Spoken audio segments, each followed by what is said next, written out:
আসসালামু আলাইকুম প্রিয় দেশবাসী। আগামী জাতীয় সংসদ নির্বাচনের সময় নিয়ে দুটি পক্ষ ইতিমধ্যে দৃশ্যত তারা পরস্পর বিরোধী অবস্থান করছে। তো এরই মধ্যে আবার নতুন করে যে আলোচনা এবং সমালোচনা শুরু হয়েছে যে স্থানীয় নির্বাচন কি জাতীয় সংসদ নির্বাচনের আগে হবে নাকি জাতীয় নির্বাচনের পরেই স্থানীয় সংসদ নির্বাচন হবে। তো এটি নিয়ে ব্যাপক আলোচনা এবং সমালোচনা চলছে। দুইটি পক্ষ ইতিমধ্যে পরস্পরের বিরুদ্ধে অবস্থান নিয়েছে। একটি পক্ষ হচ্ছে জাতীয় নাগরিক কমিটি, বৈষম্য বিরোধী ছাত্র আন্দোলন এবং বিভিন্ন স্তরের যে বুদ্ধিজীবী এবং সুশীলরা রয়েছে তারা, এবং তাদের সাথে রয়েছে বাংলাদেশ জামাত ইসলামী। তারা বলছিল যে এই যে স্থানীয় যে নির্বাচন, স্থানীয় সরকার যে নির্বাচন, ইউনিয়ন পরিষদ, উপজেলা পরিষদ, স্থানীয় যে সিটি কর্পোরেশন এবং ছোট ছোট যে পৌরসভাগুলো রয়েছে, সেই নির্বাচনগুলো অবশ্যই জাতীয় নির্বাচনের আগেই এই নির্বাচনগুলো হতে হবে। আর অপরদিকে এটার বিরোধী অবস্থান নিয়েছে বাংলাদেশ জাতীয়তাবাদী দল বিএনপি। তারা বলেছে যে এইটা অবশ্যই জাতীয় নির্বাচনের পরে স্থানীয় সংসদ নির্বাচন দিতে হবে। এখন যারা এটার পক্ষ নিয়েছে, যারা বলছে আগে দিতে হবে, তারা কেন বলছে এবং এটাতে আসলে লাভ কার ক্ষতিকার? নির্বাচন তো হলে সবারই লাভ। স্থানীয়ভাবে অনেক দিন থেকে আমরা জনপ্রতিনিধি শূন্য অবস্থায় রয়েছি।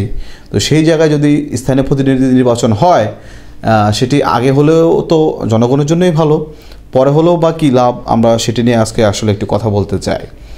তো যেটি হয়েছে আপনাদের মনে থাকার কথা, 2013 সালে 5টা সিটি কর্পোরেশন নির্বাচন হয় সেই সময়, এবং 5টা সিটি কর্পোরেশন নির্বাচনে বিরোধী দলের যারা ছিলেন তৎকালীন সময়ে বিরোধী মতের, তাদের যে প্রার্থী সেই সময় তারা ব্যাপক ভোটে এবং বিপুল ভোটে তারা নির্বাচিত হয়েছিল। তৎকালীন সরকারি দলে ছিল বাংলাদেশ আওয়ামী লীগ।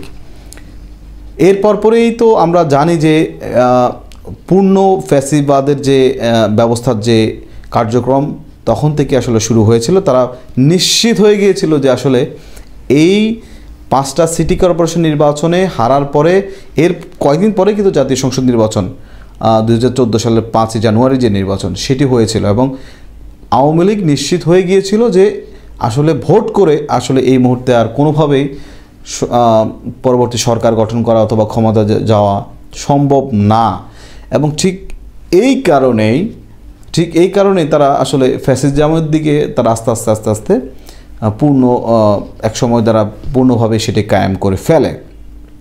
তো এখন বর্তমানে 2025 সালে এই ধরনের একটা ভয়ে রয়েছে বিএনপি। তারা আসলে সম্ভাব্য যে ক্ষমতায় যাওয়ার মতো একটা দল হিসেবে তারা নিজেকে হয়তো ইতিমধ্যে ভাবতে শুরু করেছিল, কিন্তু এই ভাবনার পরপরই যেটা হয়েছে, সারা দেশে তাদের নেতাকর্মীরা নিজেদের বিরুদ্ধে নিজেরাই বিভিন্ন জায়গায় হাঙ্গামা, মারামারি এবং যে নজিরবিহীন যে চাঁদাবাজি চলছে জনগণের বিরুদ্ধে, সেটির কারণে এবং নিজেদের কর্মী সমর্থকদের মাঝে যে হাঙ্গামা, মারামারি, খুন, এই ধরনের ঘটনার পরে কিন্তু সারা দেশে নেতিবাচক একটা অবস্থা তৈরি হচ্ছে। তো বিএনপি মনে করছে যদি তারা এই নির্বাচনটা, স্থানীয় নির্বাচনটা আগে দেয়, জাতীয় সংসদ নির্বাচনের আগে, সেক্ষেত্রে তাদের অনেকগুলো পৌরসভা, ইউনিয়ন অথবা উপজেলা পরিষদে তারা ভরাডুবি হওয়ার সম্ভাবনা আছে। ওই যে বললাম স্থানীয় কারণে, কেন্দ্রীয় কোনো সমস্যা নয়, স্থানীয় সমস্যা। এর কারণে যদি তারা অনেকগুলো জায়গায় তারা পরাজিত হয়, সেক্ষেত্রে জাতীয় নির্বাচন অবশ্যই এর প্রভাব পড়বে, যেটি 2013 সালে 5টি সিটি নির্বাচনে পরাজিত হওয়ার পরে আসলে আওয়ামী লীগ দৃশ্যত একবারে নির্বাচনকে একবারে নির্বাসিত করেছিল তারা পরিকল্পিতভাবে। তো সেই ধরনের একটা ভয় এবং আশঙ্কা তৈরি হচ্ছে বিএনপির মাঝে। তারা ভাবছে যে হয়তো তাদেরও এই পরাজয়ের মাধ্যমে জাতীয় সংসদের যে নির্বাচন এবং ক্ষমতা যাওয়া যাকে বলে, সেটি হয়তো তাদের পক্ষে যাওয়া কঠিন হবে অথবা এক ধরনের অসম্ভবও হতে পারে। ঠিক সেই ভয় থেকেই তারা আসলে এই নির্বাচনটি চাচ্ছে না।